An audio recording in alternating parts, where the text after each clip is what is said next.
Bạn cùng phòng là Hoa Khôi nhưng chân có mùi khó chịu, làm cả ký túc xá đều ám mùi. Tớ tốt bụng khuyên cậu ấy để giày ra ban công cho thoáng khí. Thậm chí còn tặng cậu ấy thuốc trị nấm chân, nhưng cậu ấy lại thừa lúc tớ ngủ.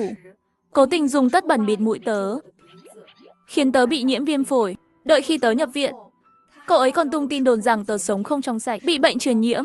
Đợi đến khi danh tiếng của tớ hoàn toàn bị hủy hoại, cậu ấy trực tiếp rút ống thở oxy của tớ. Đều tại cậu cứ đi nói khắp nơi rằng chân tớ hôi, làm tớ mất luôn anh chàng nhà giàu, tên su nịnh chết tiệt.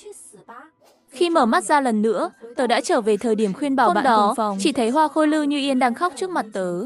Trần An, sao cậu có thể nói chân tớ hôi chứ? Cho dù cậu ghen tị vì tớ xinh hơn cậu, cũng không thể vu oan người khác như vậy được. Có phải cậu muốn tớ nhảy lầu từ ban công? Cậu mới chịu xin lỗi tớ không? Nói xong, Lưu Như Yên bắt đầu bước ra ban công. Hai bạn cùng phòng khác vội vàng kéo Lưu Như Yên lại. Như Yên, cậu đừng kêu tại Trần An. Cậu ấy quá nhạy cảm rồi. Lúc này, tớ mới chợt tỉnh ngộ, nhận ra rằng mình đã tái sinh.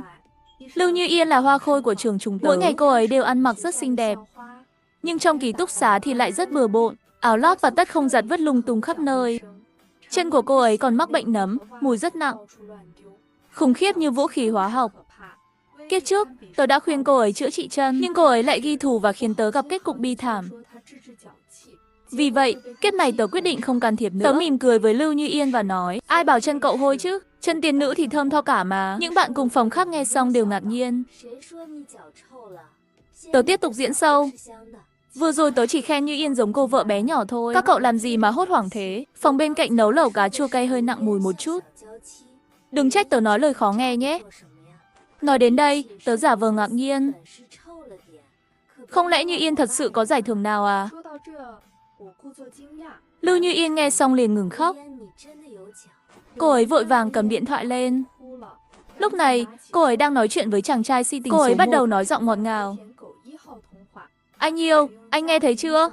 Em đâu phải loại con gái chân hôi đâu. Em là vợ bé nhỏ của anh mà. Không biết ai xấu tính. Nấu lẩu cá chua cay trong ký túc xá, khiến em suýt bị bạn cùng phòng hiểu lầm. Sau đó, cô ấy cởi giày ra. Vừa gãi chân vừa cười đùa với anh chàng nhà giàu. Em buồn quá à? Cần anh yêu gửi phong bì lớn mới hết buồn được.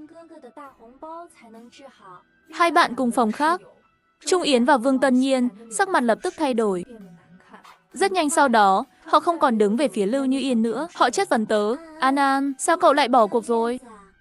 Không phải đã nói là sẽ bắt Lưu Như Yên vứt đôi giày đó đi sao?